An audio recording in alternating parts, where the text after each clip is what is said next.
اعوذ باللہ من الشیطان الرجیم بسم اللہ الرحمن الرحیم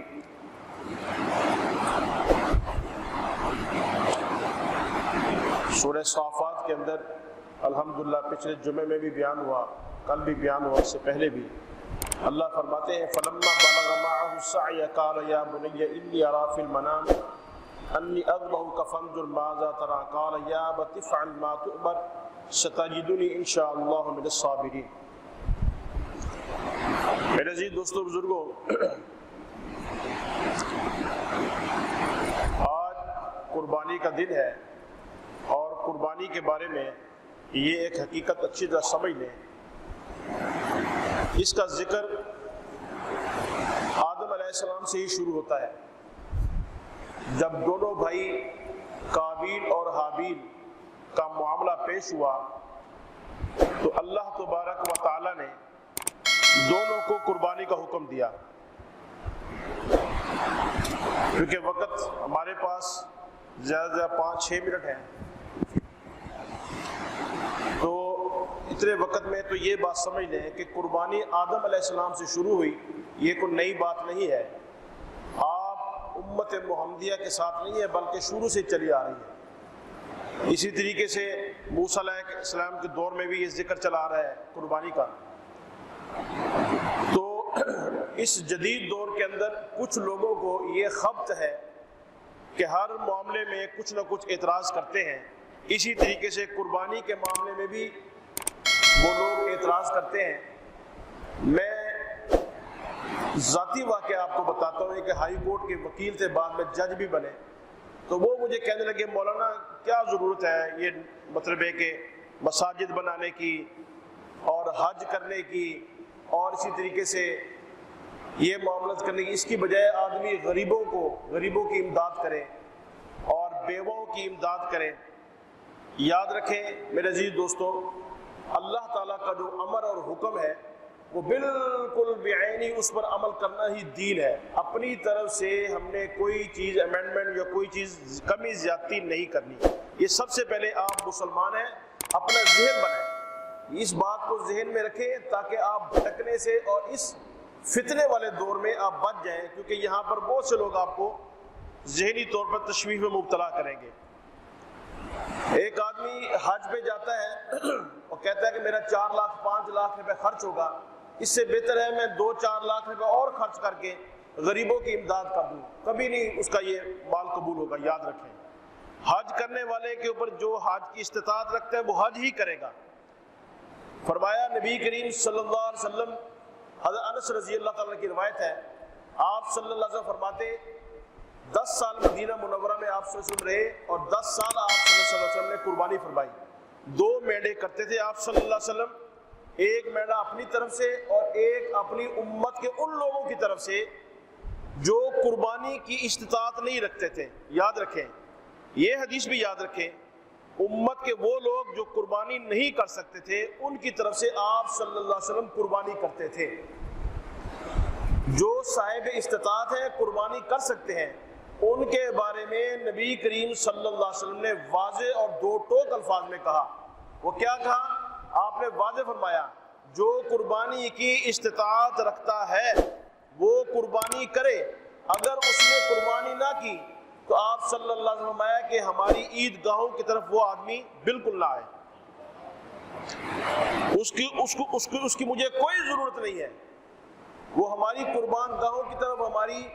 عید گاہوں کی طرف بالکل نہ آئے۔ اس لیے میں آپ سے یہ عرض کر رہا ہوں کہ قربانی جو کر سکتا ہے وہ قربانی کرے، جو نہیں کر سکتا اللہ سے توفیق مانگے، لیکن میرے نبی صلی اللہ علیہ وسلم نے اس کو بھی محروم نہیں کیا قربانی۔ تو میں صرف یہ بتانا چاہتا ہوں کہ ہمارا دین صرف اور صرف اطاعت کا نام ہے۔ یہ بات آج اتنے مختصر وقت میں ایک سبق میں اور آپ لے کے جائیں کہ ہمارا دین صرف اور صرف اطاعت کا نام ہے، ہمارا دین صرف اور صرف تابع داری کا نام ہے۔ میرا دماغ مانتا ہے پھر بھی میں نے اللہ کے نبی کی حکم کی تابع داری کرنی ہے، میرا دماغ نہیں مانتا، ایک بات کو تسلیم نہیں کرتا، سمجھ میں نہیں آتا اس کا فلسفہ، تو ہم نے فلسفوں میں نہیں پڑھنا۔ میرے اللہ نے جو حکم دیا، میرے نبی نے جو کام بتایا، ہم نے بعین ہی ویسے ہی کرنا ہے، چاہے سمجھ میں آئے یا سمجھ میں نہ آئے۔ اس لیے ان شوشہ میں آپ نے نہیں پڑھنا، صرف اور صرف اللہ کے حکم کی تابعداری کرنی ہے۔ پوری تاریخ کو اٹھا کے دیکھ لیں، پوری تاریخ کے اوراق کو اٹھا کے دیکھ لیں، صرف ایک چیز آپ کو کامن نظر آئے گی، وہ کیا ہے؟ اطاعت الہی، جسے اللہ نے قرآن فرمایا اطیعوا اللہ واطیعوا الرسول، اللہ کی اطاعت کرو، اللہ کے رسول کی اطاعت کرو۔ آگے فرمایا ان کنتم تحبون اللہ فاتبعونی، اگر تم یہ چاہتے ہو کہ اللہ تم سے محبت کرے تو میرے محمد صلی اللہ علیہ وسلم کی اتباع کرو، یحببکم اللہ، اللہ تم سے محبت کرے گا۔ اور ایک اور جگہ سخت الفاظ میں کہا وما آتاکم الرسول فخذوہ وما نہاکم عنہ فانتہوا واتقوا اللہ واتقوا اللہ واتقوا اللہ، یعنی جو محمد عربی صلی اللہ علیہ وسلم تمہیں دے دے سے کیا مراد ہے کہ یہ کام کرو، یہ کام کرو، یہ کام کرو، قربانی کرو، زکوٰۃ دو، اسی طریقے دیگر جتنے احکامات ہیں ان کو کرو، فرمائے اس کو لے لو۔ وما نہاکم عنہ فانتہوا واتقوا اللہ، اور جس سے روکے میرا محمد عربی صلی اللہ علیہ وسلم، جس سے روکے اس سے رک جاؤ۔ اور آگے یہ نہیں کہا کہ آپ کی مہربانی ہے، اللہ نے یہ نہیں کہا، منت نہیں کی کہ میری آپ کی مہربانی یہ بات مان لو، نہیں، فرمایا کہ واتقوا اللہ، اس کا مطلب یہ ہے کہ ڈر جاؤ، میں جو میں تو کہہ رہا ہوں تمہیں اس بات پہ عمل کر لو، وگرنہ آپ سمجھتے ہیں جیسے آپ ہماری اردو میں، پشتو میں، پنجابی میں کہتے ہیں نا، اور بھائی یہ کام کر لو ورنہ، اب یہ ورنہ کا لفظ آپ کو پتہ ہے اس کا کیا مطلب ہے؟ وہی ورنہ کا لفظ اس واتقوا اللہ کے اندر ہے، ڈر جاؤ میری بات سے، میں جو تمہیں کہہ رہا ہوں ٹھیک ہے۔ یاد رکھیں میرے عزیز دوستو بزرگوں، اللہ تبارک و تعالیٰ کا ہر انداز میں امت کو سمجھانا، اپنی مخلوق کو سمجھانا، یہ بھی مخلوق کے اوپر اللہ کی رحمت ہے۔ بہرحال میرے عزیز دوستو بزرگوں، انشاءاللہ کل عزیز آج قربانی کا دن ہے، اور قربانی کے اندر جیسے رمضان المبارک کے اندر یہ بتایا گیا تھا آپ کو کہ روزے رکھنے ہیں، اور روزے رکھنے کا مقصد یہ ہے کہ اللہ تبارک تعالیٰ کی مخلوق کا آپ کو علم ہو، اور اپنی خواہشات کو آپ نے کٹ آف کرنے کا آپ کو ایک تربیت دی جاتی پورے مہینے میں کہ حلال چیزوں سے بچو۔ جب حلال چیزوں سے بچنے کا حکم ہے تو حرام چیزیں تو بطریقے اولا چھوڑنی پڑے گی۔ یہ رمضان کے روزوں کا فلسفہ تھا۔ اور قربانی کا فلسفہ مختصر وقت میں کیا ہے؟ سب سے پہلا فلسفہ تو یہ ہے ان عیدوں کا کہ اللہ تعالیٰ نے فرمایا کہ تمام مسلمان اکٹھے ہوں تاکہ ایک دوسرے کا ان کو پتہ چلے، ان کے مسائل کا پتہ چلے، اسی طریقے سے عالم اسلام کا پتہ چلے۔ اور دوسرا فلسفہ مختصر وقت کے اندر سمجھ لیں کہ قربانی کا فلسفہ یہ ہے کہ ہم جب قربانی کے جانور ذبح کرتے ہیں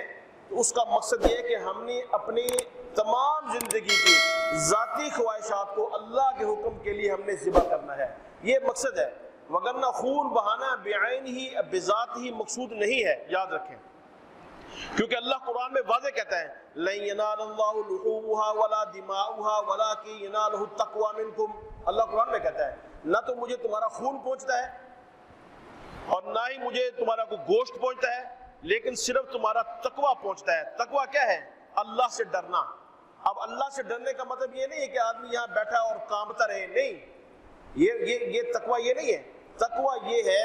کہ ہر گھڑی میں، ہر وقت میں، ہر دن، مہینہ، سال میں یہ دیکھنا ہے کہ میرے اللہ نے اس وقت کیا امر دیا ہے، کیا حکم دیا ہے، اس حکم کو اس وقت، اس گھڑی، اس دن، اس مہینے، اس سال میں کرنا، یہ تقویٰ ہے۔ تو آج انشاءاللہ العزیز ہم اللہ کے امر کے سامنے رکھتے ہوئے قربانی کریں گے، اور اللہ مجھے اور آپ کو اس عظیم عمل کے لیے جو ہم نے کیا، جنہوں نے قربانی کی اللہ ان کی قربانی کو قبول و منظور فرمائے، اور جو قربانی نہیں کر سکے ایک تو اللہ سے توفیق مانگیں، اور دوسرے جنہوں نے قربانی کی ہے وہ اپنے تمام بھائیوں کو دروازہ کھٹکھٹا کے ان کی خبر گیری کریں، کیونکہ یہ آج اللہ میں میزبان ہے، پوری مخلوق کا اللہ میزبان ہے، ٹھیک ہے نا؟ تو ہر دوست جو ہے نا اپنی طرف سے کوشش کرے کہ پتہ کرے محلے میں کس کے گھر میں گوشت، کس نے قربانی نہیں کی، یہ بھی ہمیں احساس سمجھاتا ہے، قرآن سمجھاتا ہے۔ اللہ مجھے آپ کو صحیح معنوں میں دین کی عمل کی توفیق عطا فرمائے۔